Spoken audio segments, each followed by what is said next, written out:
your income. And number three is, most important because it's your stake in the game. It's your down payment and closing cost. Your skin in the game, baby. Your skin in the game. And again, military, everybody knows with military, there's advantages with the down payment side. Again, on the closing costs and everything involved. Yeah, the VA has a lot of good programs out there for veterans. Absolutely. Exactly. And so those three factors and budgeting for that, allows you to be ready to buy your first home. Now, everybody out there, you're not going to know if you're going to be able to get pre-qualified unless you talk to your professionals out there. Robert's a mortgage loan originator. Now, he can help you determine whether you can qualify or not qualify for a loan. It's easy as picking up the phone and getting in touch with him, right? What's your info, Robert? Yeah, get a hold of me. Call me directly at 760-669-7813. My NMLS number, that's our licensing number under the new licensing system, 322-918. I work with FBC Mortgage. Best way to remember, fresh baked cookies. Yeah, making me hungry. FBC Mortgage is an equal housing lender. NMLS number 152859.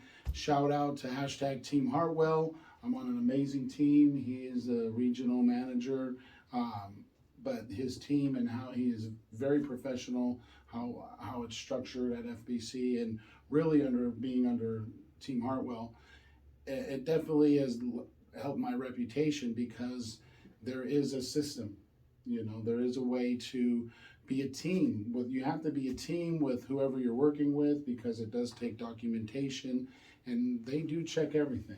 Absolutely. It doesn't matter what you're working on. Having a good team on your side, man, really helps the process go smooth. And since I've been investing 3.5 years ago, Robert, I've built up my team, right? You're part of my team. I have agents that I work with throughout these years I've been working with. Not only that, I have a team of contractors that come out and renovate the properties when I buy them so that I can get them ready for rent. And having that team is so important, Robert. Mm-hmm. And getting into the three qualifying factors, it really kind of each one out of the three, there's rabbit holes. So when you get that first time home buyer, then you want to move on to the next level as an investor like you, Raymond. What would you say is the first rule that comes to mind, knowing, hey, I got to use the borrowed money system and I want to turn this house into a rental and buy another house to live in for 12 months and repeat the process? What comes to mind first when you think of the three qualifying factors? Because, okay, one's credit. Okay, you got the income to prove. All right, I got the down payment and closing cost. What's that other rabbit hole for number three that you're... So I have to keep on my toes, Robert, right? If I want to qualify for the next loan, I have to make sure that my income to debt ratio is spot on. If not, I won't get qualified for that next loan. Not only that, I have to make sure that my balance sheet, I have to do a balance sheet every single time we buy a property. My balance sheet changes. Right? Because what a balance sheet is your income versus your expenses. Now, if your expenses are more than your income, then most likely I will not get qualified, guys. So those are some of the things that I have to keep track of, and very important when investing in properties. Now, those are all in line, and you're coming to me. What do you want to make sure you have when I'm looking at everything? Man, reserves, guys. Those are the most important thing. This is one of the most important thing is reserves. Having reserves, because the bank wants to see that your mortgage payments will be covered for 6 months at least. In the event of an emergency. In the event of an emergency, to where if there's no renter in that property. So making sure you have to have the reserves is important, guys. And also getting back to what these big university professors were saying, wait 6 months. Why? So you have a higher payment for a cheaper house that hasn't really kind of went down enough to keep up with rates. So you're just buying lesser of a home, less buying power. Speaking to that, the advantage of the first-time home buyer is what happens when rates drop. You'll be the one refinancing, getting the cheaper payment, having the equity. That's really the really big advantage if you could afford it now. question for you too is what they said. Oh well, because why is the prices? Because nobody could explain why prices are going to all of a sudden go way down, and there's just going to be this great inventory. So Supply and demand. It all comes down to supply and demand, guys. So the interviewer asked, well, what do you think? He kind of broke it down. Do you think that just investors aren't going to be, the rents are going to go away and they're not going to be able to pay it and they're just going to let them go? And it comes back to nobody really knows. But question for you, I thought I'd ask you, because I think we've talked about, what if rents drop? What would like, something happens, people are, all the worst thing happens and people can't pay their rent, or I think from what I know, you can go pretty low and still do real well. Yes, I actually went over my numbers, my mortgages, as opposed to what rents I'm getting at this time. So, Robert, I can drop across the board, I can drop my rents an average of 45%. Wow. And still be positive cash flow at that point. Wow. 45%. So this, I didn't just get to this point from one day to another. I had to study on how to make sure that the property will cash flow no less than a 9% yield the first year using formulas, right, guys? So if you guys have any questions about formulas and how I determine whether the property is going to cash flow or not, give me a call, leave me a message.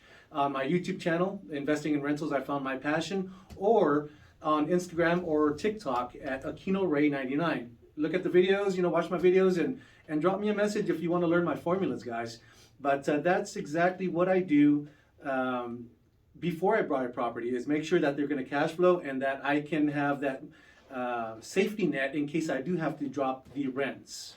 Exactly. And me and you talk about the loan, especially if you're at that level right now. You want to get in rent. Most people who have rental properties own the house they live in.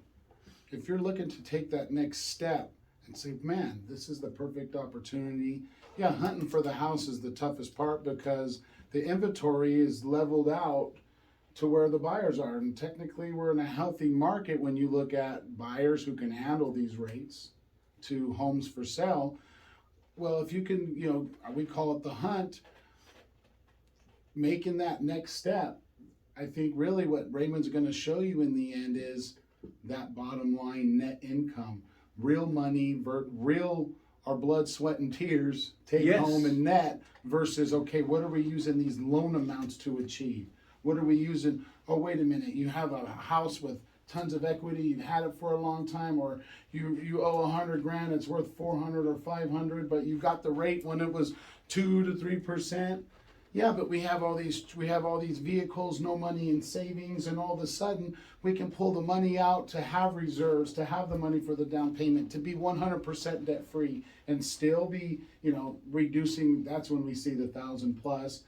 Well, to give you an example, Robert, when we first restructured everything 3.5 years ago, you were able to save me $1,211 to be exact monthly by refinancing my primary home and pulling out a home equity line of credit.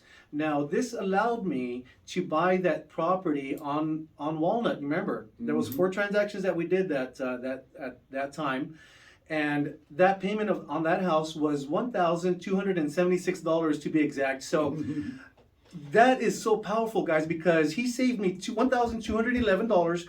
I got a rental property. My mortgage payment was $1,276 a month, right? I was paying an additional $66 a month, right? To be exact. And not only that, I was cash flowing $522 a month once I rented it out, guys. Oh. And when we look at, and when we compare his options at the time from what he could have chose to save what we call the buy down points, when he could have saved 1%, 2%, even 3% of the loan amount, when we compared the cash flow difference, the difference in payment for him being aggressive and structuring it long term, we're getting to the time where he's already more than made up for it for cash flow, but that borrowed money and the loan amounts that he has, because a lot of it we use loan amounts to cover it. Yes. Other than the purchase, the only thing that came out of his pocket was, because at the time sellers weren't giving any credits up, you can attest to that. No seller was. Nope. But it has changed though. Yeah, when we Market look, has changed. Yeah, a lot of it was loan amount. None of it